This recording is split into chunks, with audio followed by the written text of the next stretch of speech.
Hey!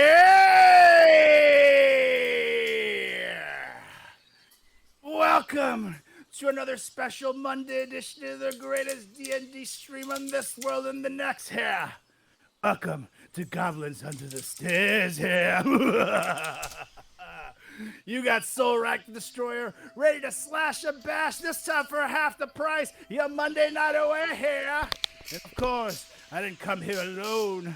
I got Wilmore Chaddington, who's now allowed in his family house's backyard. I got the Invisible Man, Fang the Mang, who you can somehow see. We can call him Mr. Spectre. And of course, to lead us in this epic adventure, call him the Dungeon Master, and he shall lead the way with his shiny red hair. It's Nick Gonzalez. Take it away, Nick. Thank you. It's shiny because I still have the conditioner in my hair. You know, shampoo is better. No, conditioner is better.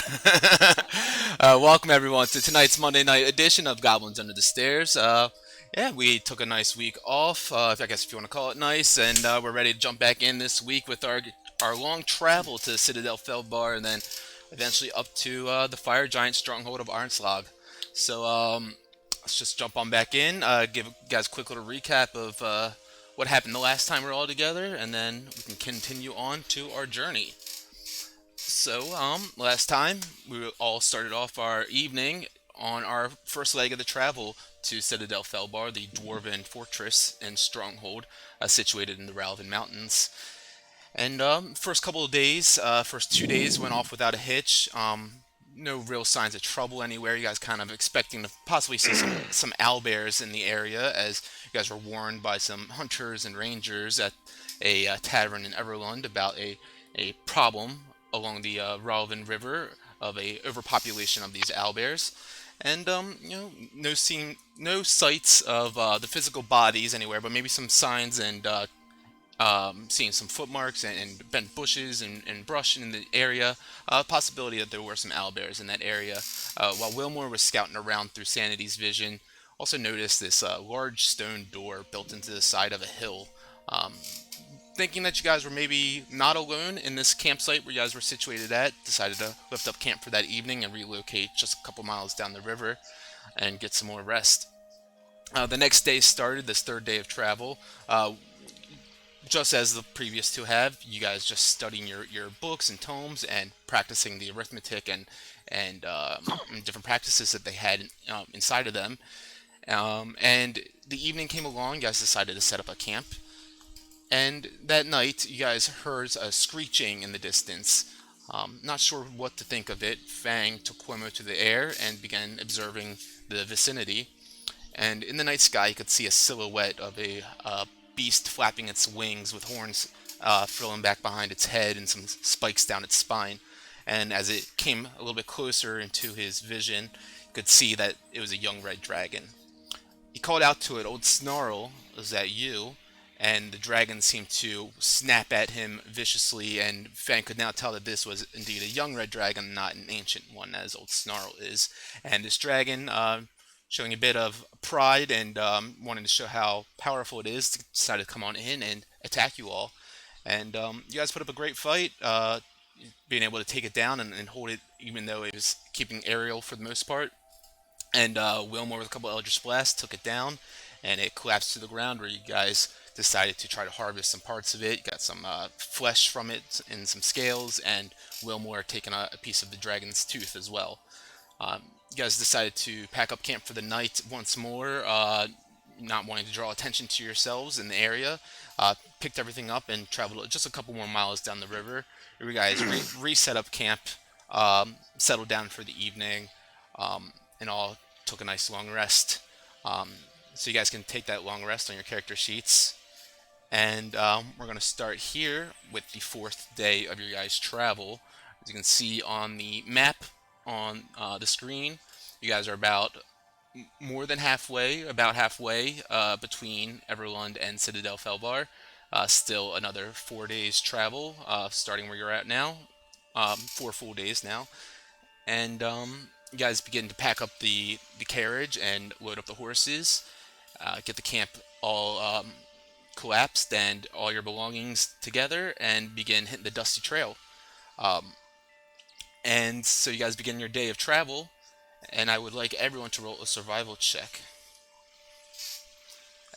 As the day has begun, and you guys can see the sun rising, and you guys nice warmth on your skin, a little bit of cool breeze in the air, but 16. very nice. The combination of the sun and the breeze is nice on this travel, and the horses still seem to have their wits about them, even though you guys had a pretty scary interaction with these dragons, or this dragon the night before, and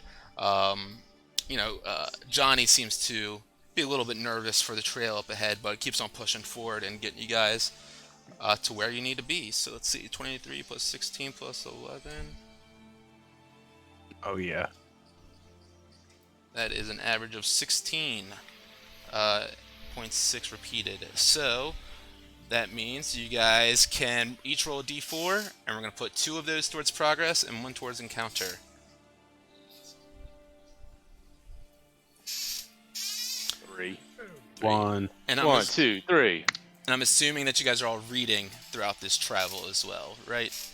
Always read. Yes. Always. Okay, cool. It's a really good book. It is fantastic. So 2 of these towards progress. I'm assuming the 3 and the 2. Mm-hmm. Yeah. Okay. And the 1 towards encounter. Very nice. So you guys continue on throughout the day, going on your travels and reading these tomes and books and just practicing all the practices and arithmetic inside of them. And as you guys are traveling on throughout this way, Johnny yells back to you guys as he notices up ahead on this trail. Says, "Hey, guys, there seems to be a table, a basket full of looks like fruits and vegetables up here. If you guys want to stop and get some." That sounds perfect. And then my stomach starts grumbling. It's totally not creepy at all. Yeah, he points up ahead, and as he kind of pulls on the reins of the horses to slow them down. And you guys look out from the carriage. Fang and Cuomo up ahead kind of look down. And you guys can see there's just a table set out along a tree with a large wicker wooden basket out front of it. You guys can see a bunch of different root vegetables sticking out of it and fresh fruit. And as he slows down and approaches it, getting a little bit closer to it, you guys can see there's a wooden sign out leaning up against the front of the table as well. It says, 1 copper a bunch, honesty is a virtue. Well, this is, not peculiar at all, gentlemen. Cuomo and I fly down with the rest of the guys. And upon approaching them, gents, doesn't this seem a little odd? Do you think we should just carry on? I mean, we have our own rations and whatnot. I take a quick glance at my compass for detect magic. You look down at your compass, see if anything pings off any arcane aura or anything, and no pinging on the compass anywhere. I'm going to smell and take a hear to see if I hear or smell anything unusual. Yeah, you can make a perception with advantage, and remember, a right click will allow you to do so. Yeah. Like that. That's right. Look Look at that, 2 nice rolls. Cool. So you begin sniffing around, hop off the carriage for a moment, and begin sniffing around and listening around, see if you can hear or smell anything. And you can smell like this fresh grass in the area, and you can smell like the fresh river flowing off to the south as well. And you get a little bit closer to the fruits and vegetables, and they smell like nice, clean, regular vegetables and fruits to you. What's up, Colt? He's sloshing the stream. Hilarious. It's like, you nerds. I'm just gonna flick a gold piece in actually, and take a fruit and a vegetable. Yeah. Flick the gold piece in the basket, and you start grabbing a bunch of stuff, and yeah, it looks like you can definitely take. There's a couple of potatoes in there, a bunch of carrots as well, some broccoli, heads of broccoli, and cauliflower florets, and then in the other basket you can see there's fresh apples and peaches and plums. Oh, I'm gonna take a peach and a carrot. Okay. Well, it is Sorry. just a. I guess it is just a copper piece. Why not? And so I'll drop 2. Oh wait, hold on. I don't even have any copper. I mean, you could just, help whoever this poor person is out here, leaving vegetables by the side of the road. I mean, Yeah, I'll give him a gold thanks, piece. buddy. I'm just gonna take a sack of potatoes, like as much as I can carry.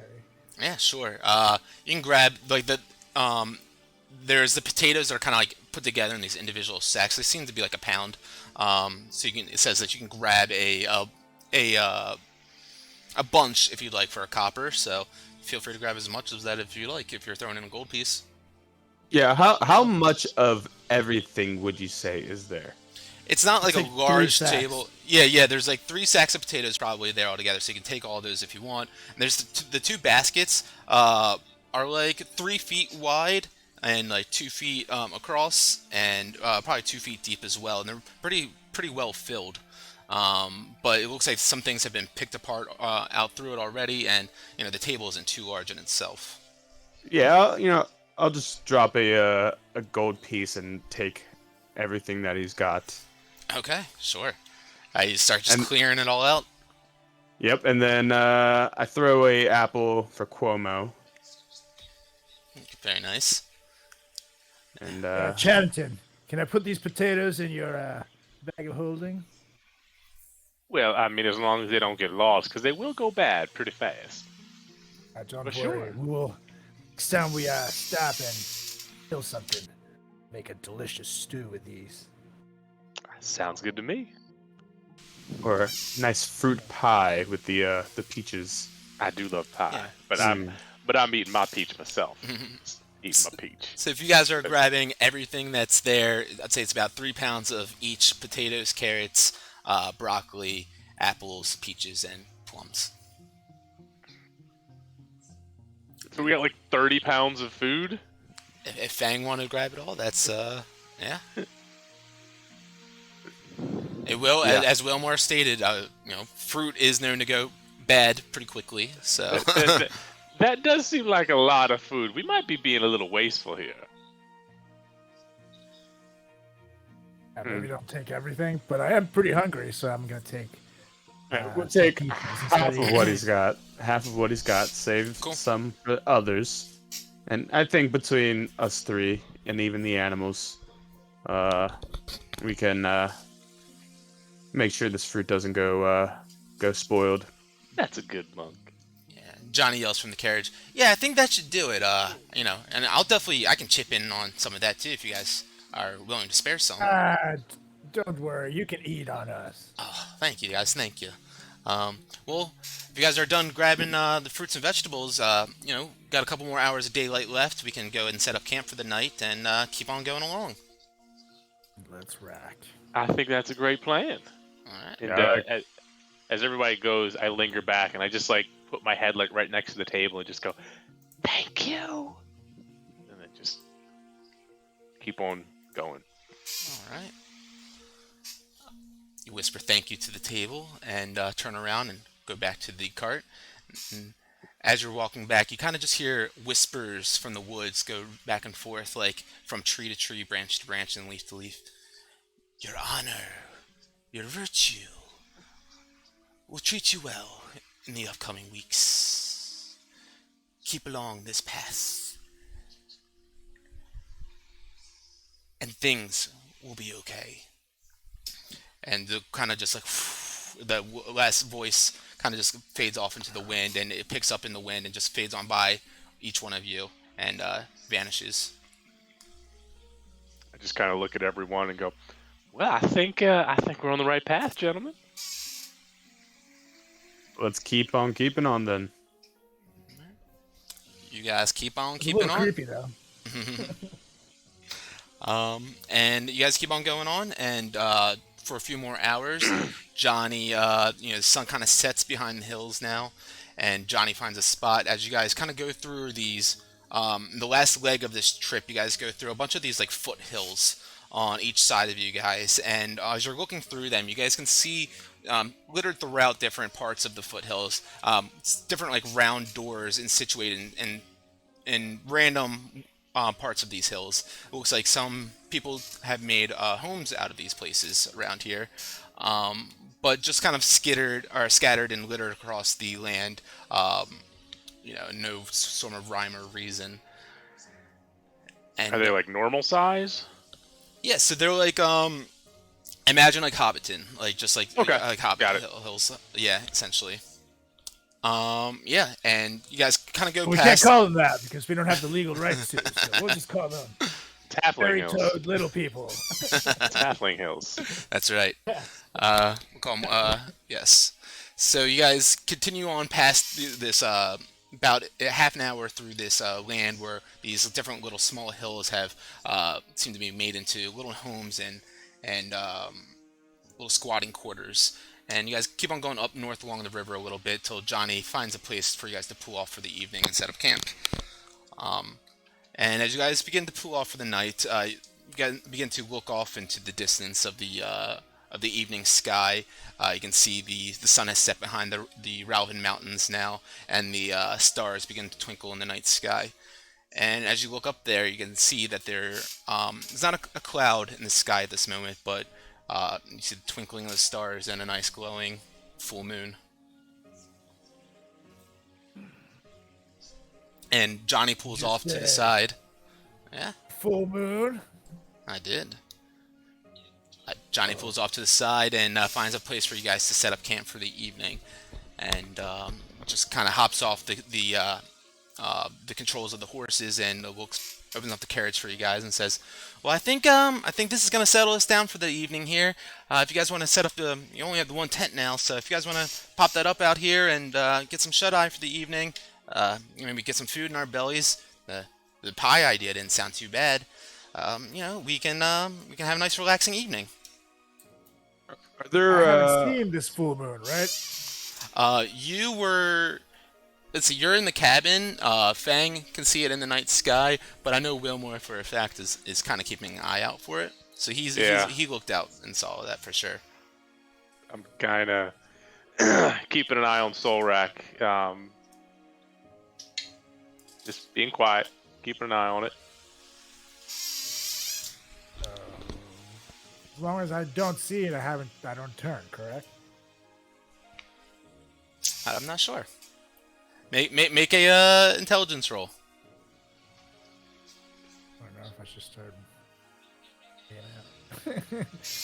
Intelligence. This is the smartest person in the group, everyone. That's right. Yeah, Don't you forget it. Now, you would imagine that it doesn't really matter if you see it or not. The effects of the full moon is the effects of the full moon. This thing controls the tides and the ocean and the water, and it obviously has a more alluring pool than just the visibility of it itself. Oh, sorry, guys. I stick turned into a fucking wolf. Oh, Not quite yet. Relax. How is this? Relax. Haven't gotten I there just quite yet. casually casting guidance on him as we're But I'm kind of. confused. So there is a full moon. Yes, You but don't know it yet, though. but it also there. You just said that it doesn't matter if I don't know it. It's the effects of the full moon. So then that's why I'm confused. There it has to come to a certain point in time. Just relax there, buddy. Upon Cuomo, are there any trees that or like what is the closest tree to our campsite? Around you guys currently, you don't see really many that are right around you. You guys are more so in this like kind of hilly land, and the closest trees that you can see to you are there's not like a tree line or like a forest area anywhere, but you do see a little bit of scattered trees in between certain hills in different places. It's probably if you wanted to go to one, probably take you a 3-minute walk. Okay. So I guess as we get out of the carriage, I kind of note to Solrak, hey, buddy, you may want to, keep your senses of you tonight, buddy. But maybe we'll keep an eye on that. And I kind of motion to the moon.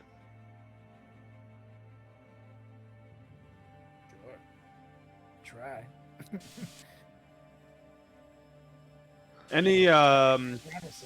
like bushes or shrubs nearby? Yeah, make a perception check. Okay.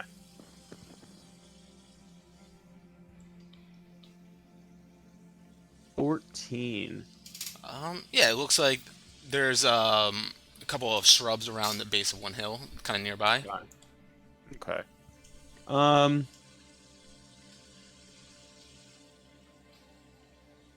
Here's my plan. So, Cuomo and I are going to fly over to the tree or trees that we see not too far from us, and we're going to gather some branches with like some leaves on it as well, and enough so that we can kind of set up like our own little tent Okay. or like little hut, so that we're all obviously not crammed up into one. Yeah. Go ahead, Tent. make a survival check for me as you do that. Oh, nat 20.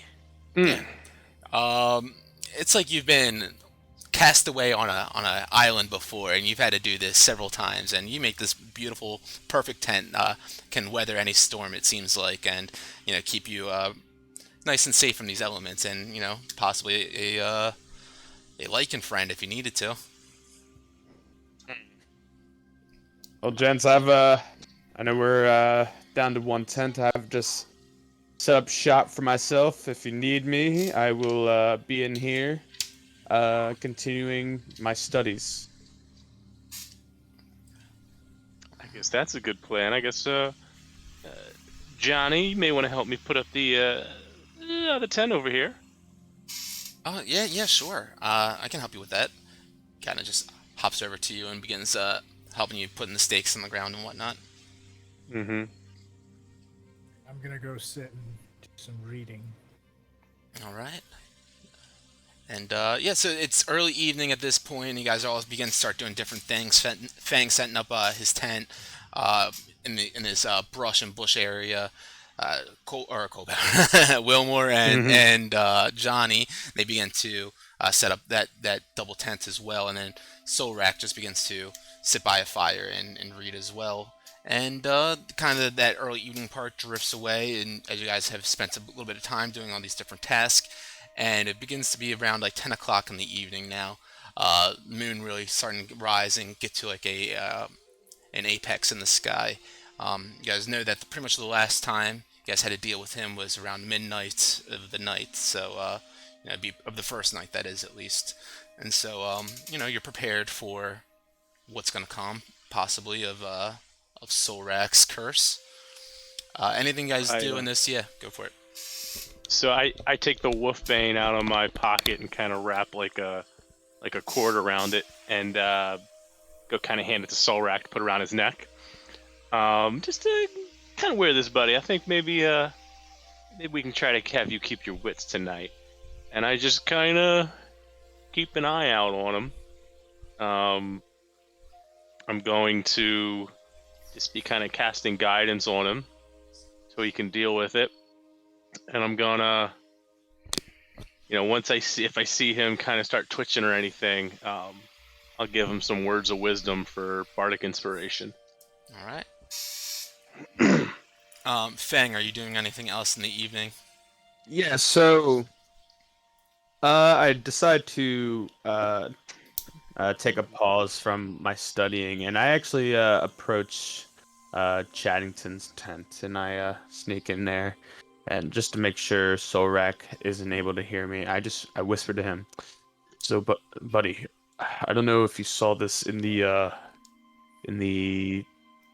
Lycan book that we had that you had read over in Everlund, but did you see anything on maybe certain scents or anything like that Lycan don't like or anything?"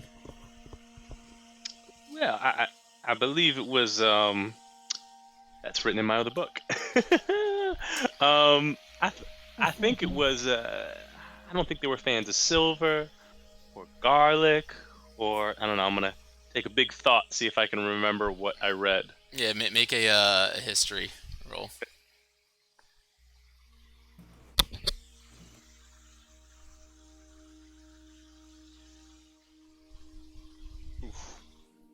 Four. Ooh. Yeah, so you obviously remember like the wolf's bane, and you remember that silver burns their flesh and kind of deters them a bit. You remember them mentioning some other dwarf tree that could help, but you can't remember the name of it or like how to do it or like how to use it properly. That is, or like what it looks like exactly, other than it being like a shorter tree. But you do know that the wolf's bane is something that obviously is helpful against the conversion of human to lichen form. Yeah, my friend. I mean, I think that there might be a dwarf tree or some of some sorts out there. I don't know if you know if there's any small kind of elvish looking trees out there, maybe, but I don't know. Well, I mean, this could be crazy to think, but I mean, these little homes that are within the foothills here, you know, I feel like if we were to find a dwarf tree, it would be potentially with, where dwarves live. I mean, that could just be extremely far-fetched to think, but it doesn't hurt, and just to kind of have our bases crossed. I'm gonna take a hike if you don't mind. Well, I do want to point out I don't think we have that much time. Oh, Is that what kind of time is point? it? As I look up to the Yeah, night sky and try a estimate. you'd look up and go ahead and you make a nature roll if you want. You know it's obviously pretty late in the evening now. It hasn't turned over to the next day quite yet, but with a 6, you know that you guys are pretty close to midnight, but not sure exactly when that's gonna be. I guess I'll just bunker down then and just see where the night takes us. I think just remember if he turns, just try not to kill him. I'll do the best I can. And I Alright. walk back to my little hut. Beautiful. So, Solrak. Now, Wilmore, you put on this. You said the wolf's bane like on him, or you just put it on your? Mm-hmm. Yeah. Or put it around his neck. All right, Solrak. You can start feeling like as the night begins to drift on, it's getting closer and closer to that point.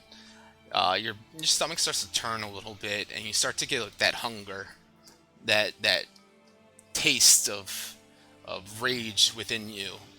That you know that the like inside is capable of. And you can just kind of sit there for a moment and trying to, think about any way that you can to try to alleviate and negate this effect as much as possible when the time does come. Or is there anything else that you're trying to do in the moments leading up to the potential time that you need to fight back this affliction? I'm just reading my book, trying to stay calm. Okay. Book is calming. Yeah, the wolfsbane flowers kind of tied together and wrapped around your neck, wearing it like a necklace. And see a single cloud drifts by the full moon, and after it passes on by, revealing that bright glowing orb in the night sky once again, something strikes you, Solrak, as you start to feel that convulsion within your body, and your shoulders start to twitch, and your fingers start to curl in like claws, and like they're grasping something, and you can feel this control being taken over with inside of you. I need you to make that wisdom saving throw, and Wilmore is giving you. So when I see him start to twitch, cast guidance, run over, pull out my silver sword, put it like right on his face, and just be like, "Come on, buddy, stay with me." I mean, maybe that's a help action too. I don't know. But there's a bardic inspiration there. Okay. So you get to roll a d4 and a d8 in addition to your normal roll. If you want to use the bardic inspiration, that's the d8. I don't think I need it, do I? Solrak, as you stand there with this wolfsbane around your neck, and you have this feeling of Lupul-like rage within inside of you, kind of becoming apparent. For the first time, it seems like you're able to just fully fight it back without a second thought and control it, the beast from raging and coming out from within inside of you. And you sit there, kind of meditative for a moment, as you feel the convulsions in your body just seize and settle down and kind of just fade away. I'll look up at Chattington. He's there with his sword. And then I'll say, "Man, book is some good shit." And then I'll keep reading. I go, every word you read impresses me, my friend. And I pat him on his head. Love it. Awesome. And you guys are keeping track of the hours for your books, right? Yeah, did we get another 8 today, or? Yeah, another 8 plus whatever you guys read afterwards, too. You could say you could do up to 4 more afterwards. So I would have done the whole 4, so 36. Almost there. Very nice. Solrak kind of just keeps on reading his tome and is able to fight back that Lycan curse from coming out on this first night of the full moon. Is there anything else you guys would like to do on this evening, as you guys can just kind of hear the grasshoppers and bugs chirping all around you, and settling into their night wares as well?